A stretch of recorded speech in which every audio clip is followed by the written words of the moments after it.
মোহাম্মদ সাল্লাল্লাহু আলাইহি ওয়াসাল্লামের জীবনের শেষ মুহূর্ত। মাত্র 2 মিনিট চাচ্ছি সবার কাছে, এড়িয়ে যাবেন না। মোহাম্মদ সাল্লাল্লাহু আলাইহি ওয়াসাল্লামের জীবনের শেষ মুহূর্ত চলছে। হঠাৎ সেখানে একজন লোক এসে বললেন, সালাম, আমি কি ভেতরে আসতে পারি? ফাতেমা রাদিয়াল্লাহু তাআলা বললেন, দুঃখিত, আমার পিতা খুবই অসুস্থ। ফাতেমা রাদিয়াল্লাহু তাআলা দরজা বন্ধ করে রাসূলের কাছে গেলেন। মোহাম্মদ সাল্লাল্লাহু আলাইহি ওয়াসাল্লাম বললেন, কে সেই লোক? ফাতেমা বললেন, এই প্রথম আমি তাকে দেখেছি, আমি তাকে চিনি না।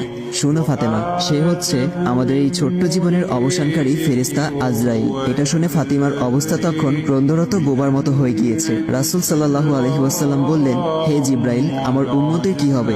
আমার উম্মতের নাজাতের কি হবে?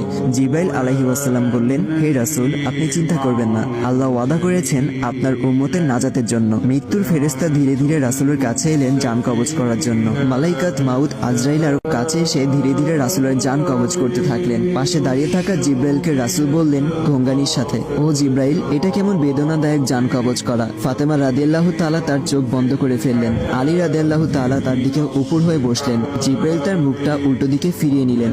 রাসূল সাল্লাল্লাহু আলাইহি ওয়াসাল্লাম বললেন, হে জিব্রাইল, তুমি মুখটা উল্টো দিকে ঘোরালে কেন?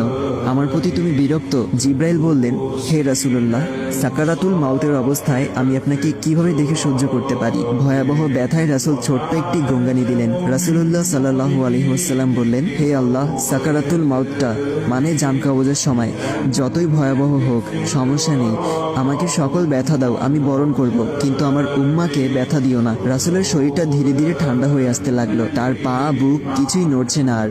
রাসূলের চোখের পানির সাথে তার ঠোঁটটা কম্পিত ছিল। তিনি কিছু বলবেন মনে হয়। আলী রাদিয়াল্লাহু তাআলা তার কানটা রাসূলের মুখের কাছে নিয়ে গেল। রাসূল বললেন, নামাজ কায়েম করো এবং তোমাদের মাঝে থাকা দুর্বলদের যত্ন নাও। রাসূলের ঘরের বাইরে চলছে কান্নার আওয়াজ।